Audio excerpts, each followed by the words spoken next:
Good morning, everybody, and welcome back to the Her Story TV and the Her Story podcast. This is Gertrude Matcha here in beautiful Melbourne, Australia this time. Yes, I'm in Melbourne. I've come to Melbourne to be with my beautiful daughter who's about to have my first grandchild. So, really excited to share that with you this morning as well. So, today I am graced with the presence of one of the most fascinating human beings I have ever met, coming to us all the way from the United States. Welcome, welcome, welcome, Viki. Welcome to our show. Thank you. Thank you very So, much. tell everybody your full name, where you're based, how old you are, and share your story with us today. Okay. Hello, everybody. I am Viki Zarkin, and I hail from Harrisburg, Pennsylvania. And I am 57. Oh, wait. No, I'm 56. Oh, I don't want to age myself too much. I'm 56 years young. I just turned in April. So, Wonderful. yes. Yes, and even with all the chemo, so I'm aging. Time is marching on. Time is marching on. So what I would you love like it. to know? What would you like to know about my story? Where should I Tell me begin? where your story begins, Viki. I know that you have overcome some incredible odds Yes. in your life, Great. major health challenges, and you have come out fighting, strong, resilient. Where did this journey begin for you? Well, it began, I suppose, when I got the call that uh, they knew, right away that I had breast cancer, and I thought, okay, well, breast cancer, it's curable. This is okay. I could do this, and I went shopping for a doctor, and I should have known something was up when I sent my x-rays, kind of, at my doctor's request, sent them locally and then send them on a lark, to the big hospital, Johns Hopkins, which is about 2 hours from me, just to see. And of course, in a day, I got the call from Johns Hopkins. So I kind of knew things weren't going to be so great if you get a call from the big guns so quickly. So we started going back and forth a battery of tests, and the not knowing was tough. Grueling tests for about 2 months, back and forth, 2 hours up, 2 hours back. Three musketeers: my husband, my mother, and myself. And after about that 2 months time, they said, okay, we've staged it. We're figuring out treatment, and we've got the best oncologist in all of Johns Hopkins. And I went into this little room to meet this famous man, and my husband and my mother were seated to my left, and the doctor was much in front of me, and he was going on and on and on, and I was not really understanding anything that he was saying, and he wasn't really looking at me. And he did say that he had discussed with all the colleagues in his hospital my case, and they came to a conclusion. And the conclusion was that I was to go home and get my affairs in order. And geez, I was totally gobsmacked. It was like a gut punch. I had absolutely no clue he was going to say that whatsoever. And my mother and my husband were crying. And the Viki that walked in that room that day died right then and there. And the Viki that is speaking before you today, she a light switch just went off. It just was immediate. And I lunged across the room at this doctor, and I grabbed him by the neck and I pulled him in really close. And I said, "You say that you consulted all these doctors, but you didn't consult me. You didn't consult me." And I said that I don't care what you cut off me, and I don't care what you stick in me, that I was going to be the one. I was going to be the one. And I said, "I'm a mom." And I was so angry. And then I sort of like realized I had my hands on another human being, which I had never done before. And I pulled away, and the room was really quiet. And I think it, it wasn't as long as it seemed, of course. And I thought that, maybe security was going to be called and I was going to be hauled away. But he looked up across the room and he looked at me, and he said, "Okay, how about we start chemo? Now, I'm not promising anything," he said, and he rattled off the cocktail. He says, "But we'll try this first and then we'll go from there. Is that okay with you?" he said. And I said, "Okay. And, then the story is really, really crazy from there. But, he knew something, of course, that I did not know, that I would probably die of congestive heart failure before I would die of that cancer, because, I was riddled in cancer. It was in my neck. It was in my esophagus. It was in the left ventricle of my heart. It was in my left lung. It was through my chest. It was in my mammary gland. It was through my left breast, wrapped around my nipple. It was all through maybe 30 of my lymph nodes.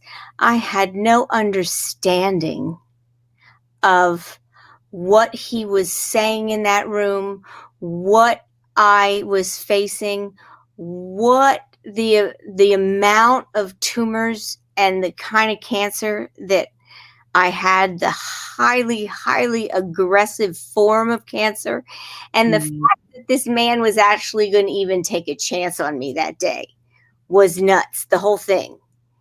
I was riddled in cancer, and I was determined to figure this thing out, because I was not letting anybody raise those children except me.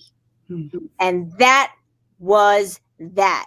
And when I left, I might not have known anything about cancer, but I knew I was not dying.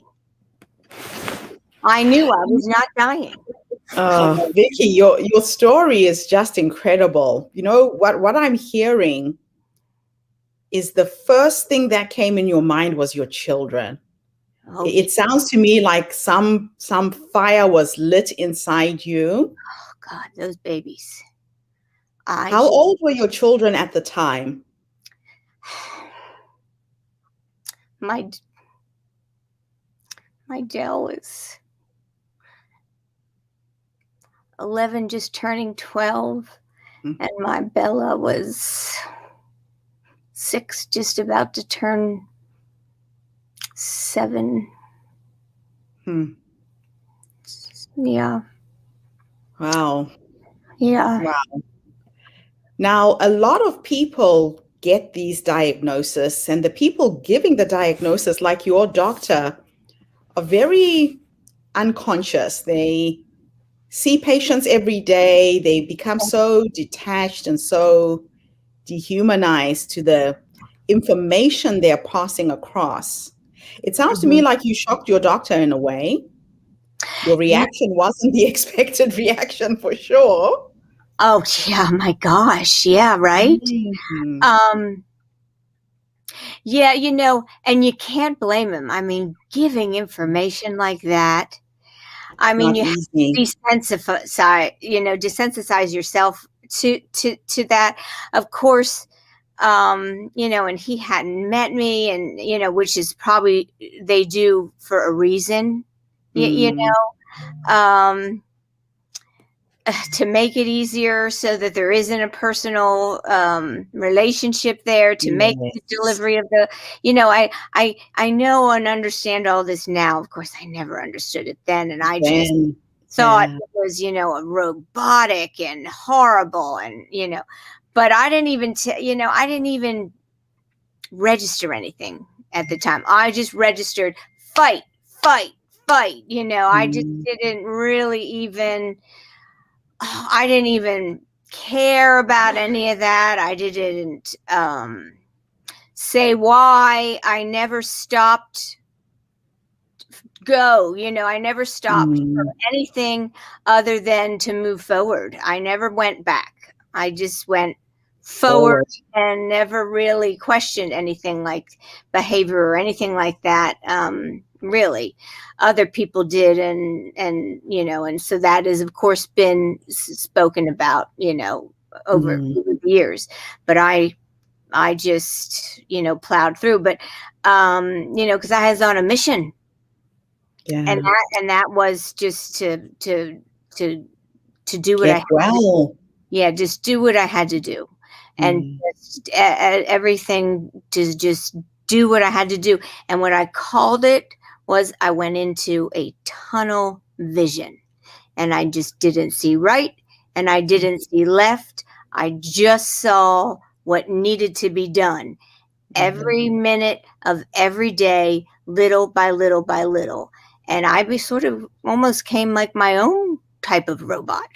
Mm. Mm. Yeah, so take me through that. The reason why I do these interviews is so that we can shine a light on these kind of stories. There could be somebody out there today who is listening to this interview who's just been told they have cancer and they are in that tunnel. They don't know whether to go left, whether to go right, what to do next. If somebody could have talked to you at that point and given you some advice based on how you've lived your life up to this point, what would you have wanted to have heard? I don't know. I mean, like, I was so singular. I'm not Mm. sure anybody could have given me advice. I mean, What could have helped you? Let me rephrase that. I almost didn't let anybody in. I mean, I went into such singular beast mode. It's so difficult to understand, because until I wrote my book, I have not any recollection of what I did. Um, but in my book, I likened it, and it was a slow growing process. I have Mm. to say, because it wasn't automatic.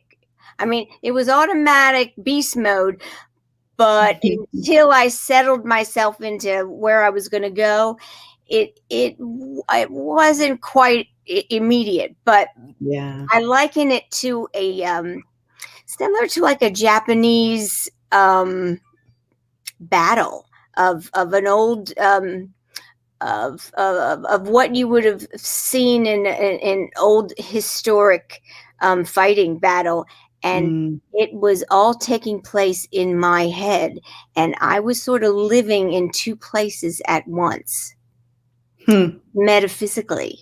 Yeah. Yeah. But I kept a part of me available for those babies.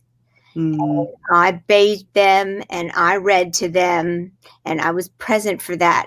But I wasn't really present for a lot of other things Things. during Yeah. my whole real 2-year battle, to be Wow. honest. So I would say yes, I would say no, but I didn't give all of myself to anyone really. Then I didn't have I couldn't. I didn't have the energy. It was going to the fight. And Yeah. um when I was starting to come out, the guilt, you know, of uh, well, it actually no, until I was writing the book, the overwhelming guilt didn't really start to settle in because I worried that I treated people coldly. I worried that because Mm. there was such overwhelming kindness that I received Right. that, I mean, my community, I think, did for me what I don't think they've done for any member of in my community that I've seen ever. They put Mm.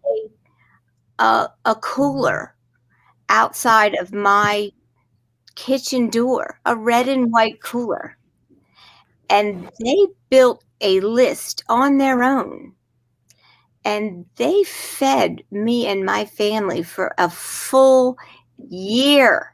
They put food in that cooler every single Monday. My favorite food for my children's favorite food, homemade food for the family for a full year, 365 days. I mean, I don't know that that's ever been done. I Well, mean, this must be a reflection of you, Vicky. People don't just do that for somebody who isn't doing things in her own community as well. I I s- think there is some goodness in you that people appreciate, and they rose to the occasion when they knew that you needed to be lifted the most. I just don't understand that yet. People say that. I just don't. I can't fully absorb that Wow. still. Yeah. Wow. So, if you could give us three nuggets of wisdom Yes, I can do. based on this journey, what you have gone through, Hmm. what could you share? I would share that I I really I love that I am so spiritual and am so open to that now Mm. because I was afraid of it at the beginning. I Mhm. was so closed off at the beginning. And I think it, if I would give anybody advice, I would say don't wait on that Mm. because it has been such a gift to me. Mm. All walks of life. I welcome all the prayers that I receive. Everybody that ever gives me a prayer, I thank them. Every religion, every creed, everything. I am so awesomely grateful for everything that I get. And I take it in and I feel it and I breathe it in and it keeps me alive, I think. Oh, I love that. And so I beg of everybody, accept the prayers, accept you don't have to have any kind of certain faith, but that being, that spiritual giveness, that will Same soar you. you. And I'm telling you, I, Mm. I believe that that is part of the reason I am still alive today. People in this world have given me such greatness, Mm. and I'm here because of that. Mm. That would be my one, that would be my top. Okay. What's the second one? My second one is that you must believe in yourself. Above all, cancel out all white noise. Believe, please, please, please. People are dying when they don't. Believe in yourself. Believe in that inner voice, in your instincts. When it comes to our health, we know our bodies better Mm. than you understand. We know our bodies. When something is wrong, You have trust to tune in and and listen. in yourself. Because somebody wears a white coat does not make them right all the time. Mm. I would not be alive today if I had not followed my instincts. I would be Yes. dead. I am telling you, I would be dead. Now, I am not saying that medical, um, that the medical world is all wrong. Let me tell you, I also would not be alive today if it weren't for some fabulous, fabulous doctors in this world. Mm. But without me along with it, I would not be alive. I can tell you that. So we must follow our gut. It's imperative. Wow. And what is the third one? The third one, live. Mm. Live. Just live. You know, Yes. enjoy. Forget about the little things. Oh, police. I taught my kids, the old Viki. Oh God, she worried about such little things. Oh God, I'm so glad Mm. she's not here. I love the new me so much better. Those little things just don't matter. En- Embrace the joy. Yeah. I mean, the one thing, that I tried to teach my kids was be, I would go out there and I would do crazy. And I would go out and I would wear crazy outfits and I would dance and I would sing in front of all the people and do all the wild things and show them that it's okay to be crazy and wild and embarrass yourself in front of people because everyone laughs with you, not at Yeah. you. Yeah. And to let go. And that, don't you remember when you were young how you used to hold that and worry about being embarrassed? If you Mm. can teach your kids at a young age that that doesn't matter. Yeah. If you teach them at that young age not to hold that in, that's Mm. a gift to teach them at a young age. That's what I taught my kids. I love how you're living your life, Vicky. Mm. I can see you living way past 120 with science and technology going where it's going. Yeah, well, So I'm let's, I'm gonna let's try. That's finish for our sure. interview with the future then. Yeah. I know you've written a book. Tell us the title of the book, where people can find it. The book is I Am the One, and it should be out really by the end of summer. I'm going to do a major launch, Breast Cancer Awareness Week, in Right. October. But really, it'll be out in bookstores across really all over. And you can find it on my website, iamtheone.com. I will be selling it there. But it is called I Am the One because I'm the one. Your story is amazing, Vicky. It is so beautiful to be able to share this level of inspiration to people out there this morning. Anybody out there who has a family, a relative, or maybe you've been diagnosed with cancer, what I'm hearing today is don't give up. No. I was reading a book the other day that said we are all born to die. We're all going to die. Nobody's checking out of this life alive. Hmm. So what happens is what you do from the day you're born till the day you die.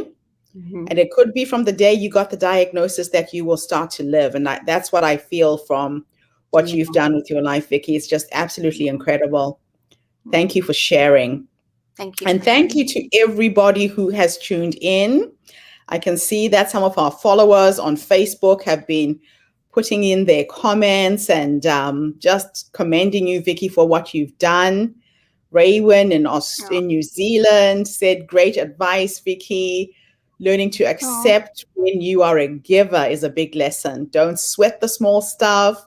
Live, live, love, and laugh. Yes, lots Another of great message.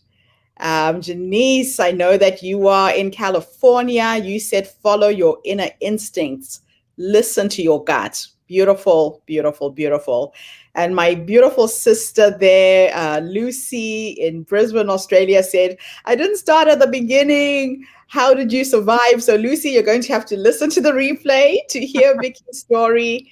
Absolutely incredible lady that we've had for this interview today. So thank you, Viki, and thank you to everybody who tuned in. Come back again tomorrow when I interview yet another amazing woman. Have a fantastic day wherever you are in the world. Remember, live life to the full, live crazy. Oh, Don't give a damn what people will think or say about you. heck Just be no. yourselves. Thank you, Viki. Thank you, everybody. I'll be back again tomorrow. Have a great day. Bye. Good Bye. night. Night.